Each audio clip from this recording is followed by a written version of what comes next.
Dalam politik nggak ada kasihan-kasihan, ijak atau tidak. Mana ada politik pakai tawar-menawar. Tolong dong, tolong. Urusannya persaingan kepentingan. Kepentingan-kepentingan yang saling berlawanan itu yang dipertandingkan. Jadi Anda, tolong Pak, tolong. Nerima ceritanya. Kalau begini modelnya, waduh, kalau jadi presiden, siapapun jadi presiden, atau jangan-jangan orang sudah ngerti postur tata negara kita ini dari segala kelemahan, maka orang merindukan jadi presiden. Kenapa? Begitu DPR bisa dimanjakan, bisa dijinakan, selesailah sudah. DPD kan selesai. Maka dia bisa menjadi seperti sekarang. Suka-suka, tidak ada A, tidak ada O, bikin ibu kota negara. Tidak dijanjikan kan itu di waktu kampanye dulu. Lalu DPR terus saja. DPR, oke, sekarang undang-undangnya udah masuk, RUU-nya udah masuk. Tapi kalau sekarang ini betul-betul kita nggak waras. Ini bangsa betul-betul nggak waras. Terlalu angkuh, terlalu sombong. Kepentingan golongannya terlalu kuat. Orang ini kenapa jadi begini? Gara-gara orang waktu itu tidak mau hilang MPR kok. Satu, yang kedua itu tadi alasan nggak masuk akal itu, bahwa ini liberal, ini negara serikat. Nggak ada urusan. Ini soal keadilan politik. Kalau Anda bicara soal liberal, bagaimana Anda menerangkan itu Inggris?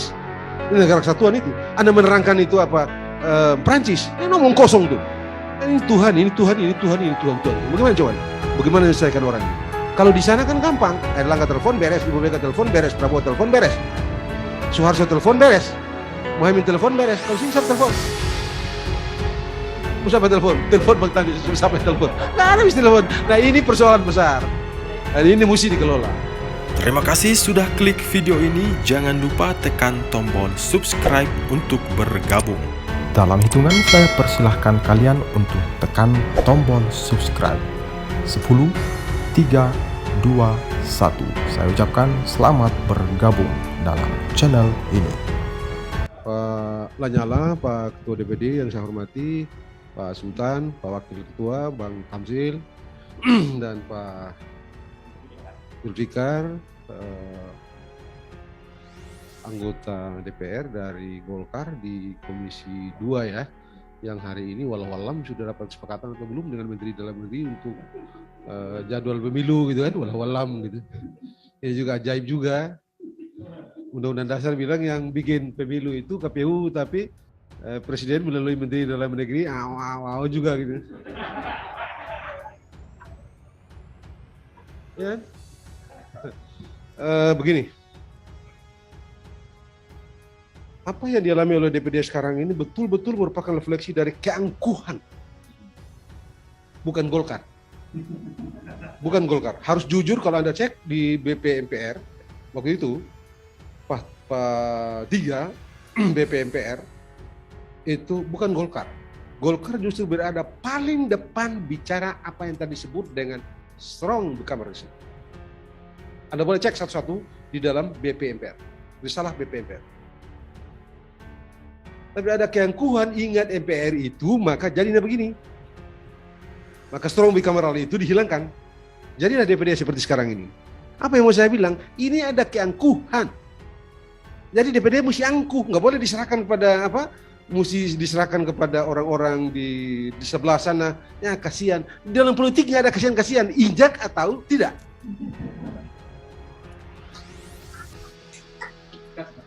Gas, mesti gas. Bagaimana cara gas? Bikin stuck ketatanegaraan. Apa stucknya itu? Kalau ada pembahasan satu undang-undang yang berkaitan di daerah, jangan bahas. Biar macet. DPD jangan ikut. Biar macet. Biar macet. Supaya stuck. Mana ada politik pakai tawar-menawar. Tolong dong, tolong. Urusannya persaingan kepentingan. Kepentingan-kepentingan yang saling berlawanan itu yang dipertandingkan. Jadi Anda, tolong Pak, tolong. Nerima ceritanya. Jadi gas. Kalau saya gas. Bagaimana cara gas? Stuck. Jangan bahas undang-undang tertentu. Saya senang kemarin DPD, kalau tidak salah, beliau yang pimpin kalau tidak salah itu di komite berapa itu mengenai seleksi anggota BPK yang akhirnya 2 orang kalau tidak salah tidak disetujui oleh DPD. Saya mengerti DPR boleh bahasa bodoh dan itu. Tapi kalau tidak dibahas kemarin, nggak bisa tuh di sana tuh cacat prosedur. Biar macet. Lalu BPK kurang 1. Ayo mari kita bicara. Begitu. Mengapa begitu? Ya, Anda mesti tahu ini suka atau tidak suka postur ketatanegaraan kita, khususnya di kekuasaan legislatif kita ini, terlihat betul DPR ini dikerangkakan, didesain menjadi despotik. Apa despotik? Apa yang diawasi oleh Bang Tamsil, diawasi atau ditemukan dalam pengawasan oleh Bang Tamsil dan Pak Sultan, DPD secara umum lah ya. Kasih ke DPR dan, oh mereka bilang, oh iya ya, oh bagus ya, temuannya bagus. Kata dia bilang tuh, bagus. Ya deh, sudah. Selesai. Despotik enggak coy? Ada tata negara, ada lembaga tata negara di era demokrasi yang kita desain untuk menjadi subordinat dari satu lembaga tertentu. Kata lain dari lembaga yang tertentu yang full authority itu dan yang lain yang seperti sekarang seperti DPD dan DPR ini, DPD menjadi bukan DPR itu menjadi tiran atas DPD. Itu tadi itu. Padahal Anda mengerti enggak? Kita ini semua mengerti. Siapapun itu yang belajar ilmu tata negara dan belajar ilmu politik mengerti bahwa hakikat dan esensi dari lembaga yang disebut dengan bicameral itu soal keadilan politik. Tidak ada yang lain. Soal kesetaraan, soal keadilan, soal konsolidasi keadilan politik. Tidak yang lain. Itulah cara mencegah satu kekuasaan, satu organ menjadi tiran atau despotik terhadap organ yang lain.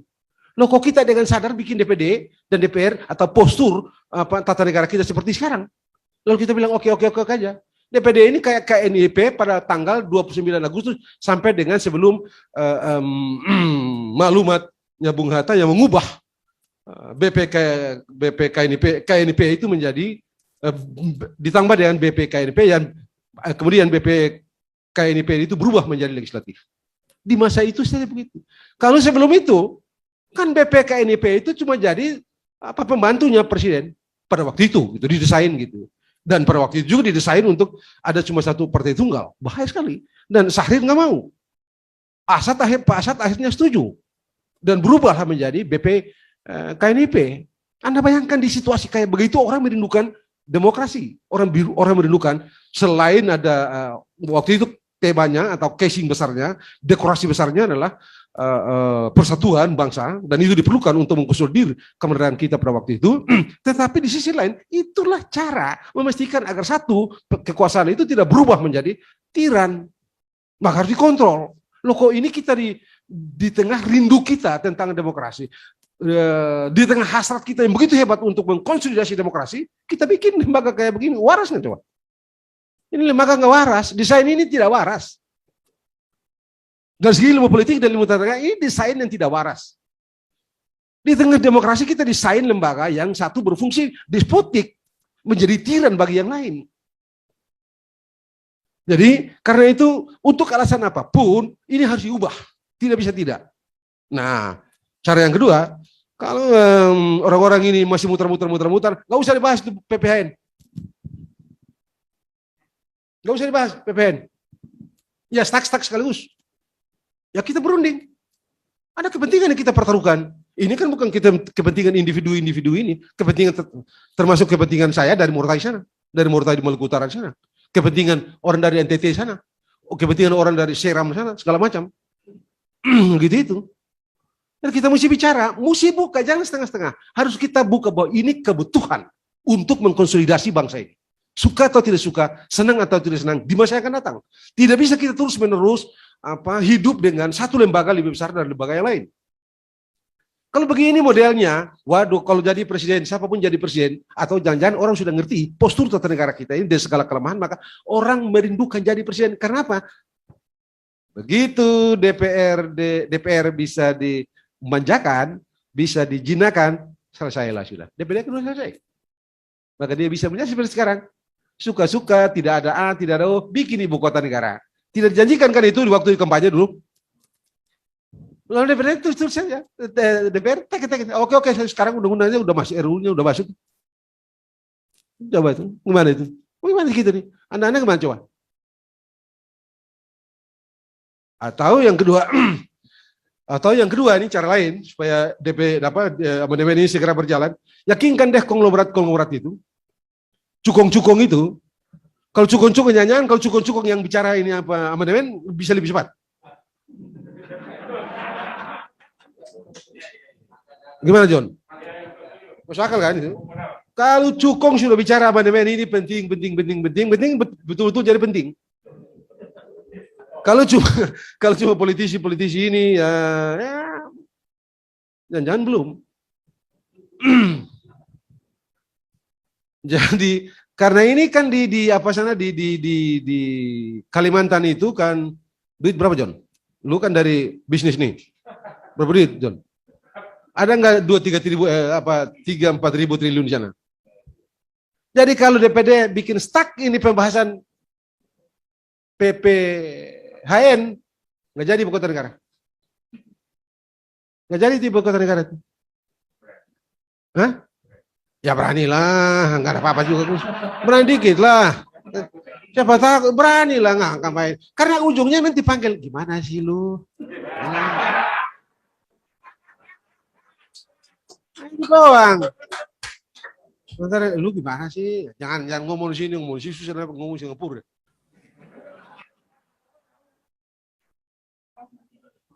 Gimana? Udah begini aja. Udah kita nggak usah tambah ya. Variasinya varian nggak usah ditambah. Cuma yang ada sekarang kita sempurnakan. Anda ambil keputusan. Oke. Kita nggak usah nambah lagi deh. Lu nambah lagi urusan ini nggak usah nambah deh. Yang ada aja sekarang ini. Gua ngasih lu ikut ambil keputusan, lu ikut voting, bla bla bla bla. Oke nggak? Oke. Beres kan? Udah kuat tuh. Itu aja udah kuat kok. Itu saja, tidak usah yang terung, nggak usah macam-macam deh. Itu aja dikonsolidasi dengan cara memberikan kewenangan kepada DPD untuk ambil keputusan, selesai. Agak udah sedikit sehat deh. Tapi kalau sekarang ini betul-betul kita nggak waras nih. Ini bangsa betul-betul nggak waras. Terlalu angkuh, terlalu sombong. Kepentingan golongannya terlalu kuat. Orang ini kenapa jadi begini? Gara-gara orang waktu itu tidak mau hilang MPR kok. Satu, yang kedua itu tadi alasan nggak masuk akal itu bahwa ini liberal, ini negara serikat, malah gak ada urusan. Ini soal keadilan politik. Kalau Anda bicara soal liberal, bagaimana Anda menerangkan itu Inggris? Ini negara kesatuan itu. Anda menerangkan itu apa? Prancis. Ini ngomong kosong tuh. Ini soal semua kesombongan saja, John. Ini soal kepentingan kelompok doang, soal romantisasi doang. Ini nggak waras. Itu aja, mau bikin kamar atas, kamar bawah, kamar samping, kamar kanan, nggak ada urusan. Soal keadilan politik. Ini soal keadilan politik. Orang berbangsa itu soal keadilan politik. Satu kesatuan ini satu keadilan politik, satu rasa, satu mimpi, satu hasrat. Itu yang mesti kita konsolidasi dengan kelembagaan. Baru kita waras, baru kita sehat. Kalau begini ini bangsa ini betul-betul nggak waras. Terlalu kuat kita kepentingan golongannya. Kepentingan rumah golongannya saya tidak mau lebih jauh soal golongan itu, tapi boleh cek di risalah BPMPR itu. Anda ketemu kok fraksi mana yang ngotot sampai almarhum Selamat Effendi Yusuf itu bilang, ini ada orang yang salah paham dan berfaham salah. Almarhum Effendi Yusuf itu, begitu kuatnya dia menghendaki agar postur bentuk organ kekuasaan legislatif kita itu betul-betul strong bicameral, persis seperti yang dikemukakan oleh. Yang paling bicara banyak soal strong bicameral pertama kali itu Theo Sambaga dari Golkar. Baru ada Bung Andi Matalata, ada Pak Effendi almarhum Selamat Effendi Yusuf, sampai Pak Selamat Effendi Yusuf itu, ini ada manusia yang bersalah paham tentang ini postur organ kekuasaan legislatif, dan ada orang yang berfaham salah. Jadi salah paham dan faham salah. Dua-dua sama bahaya juga. Faham salah juga bahaya, berfaham salah juga bahaya. Ini dia. Jadi menurut saya, Anda tidak bisa minta-minta, tolong dong, nggak bikin peristiwa. Apa peristiwa? Bikin macet tata negara. Bagaimana macetkan? Jangan bahas PPHN. Kalau tidak, ya soal lain, ya jangan bahas. Yang berkaitan dengan harus DPD memberikan pertimbangan, jangan kasih pertimbangan, tidak usah bahas, biar stuck. Baru kita berunding. Nggak ada boleh, tolong, nggak ada politik begitu. Dari mana kita politik begitu? Kau tidak dikadalin, gua kadalin. Kau tidak makan, gua makan. Nah, jadi nggak bisa. Oh, saya nggak ada urusan tuh. Oh, enggak, lu kasih kartu ini, baru kita skakster di situ, baru kita bicara. Kalau tidak skakster nggak bisa. Nggak bisa. Ini pemain semua di belakang sana tuh. Baru pemain di sana, di atas ini ada jago-jagoan semua. Tadi kan beliau bilang, Kalau di sini masing-masing raja. Beliau raja sendiri, beliau sana raja sendiri. Kalau di rumah dulu nggak bisa jadi raja. Ustadz Salim bilang, Ustadz Lim, kita bicara dulu sebentar. Habis, stuck, mati. Beliau ini awal tinggi keras. Erlangga bilang, Jul, kita lu ke kantor dulu bentar. Kalau mobil jalan-jalan kilometer 150 gitu. Begitu Erlangga telepon, Jul, di mana lu? Gua lagi mau ke sini nih. Lu balik dulu. Apa tuh, Bang? Nih. Habis. Kalau di sini nggak ada urusan. Tapi justru itu memang saya mesti bilang secara terus terang di sini, justru karena masing-masing orang ini raja, maka soal besar kita dalam amanah nanti kalau di jalan adalah kita mesti menemukan cara untuk memastikan mereka tidak jadi raja di situasi sulit. Sebab kalau tidak macet tata negara. Kalau tidak begitu, bagaimana pengambilan keputusan? Kalau orang ini sendiri-sendiri, ini sendiri-sendiri, tidak bisa dikonsumsi, bagaimana mengambil keputusan? Negara harus bekerja.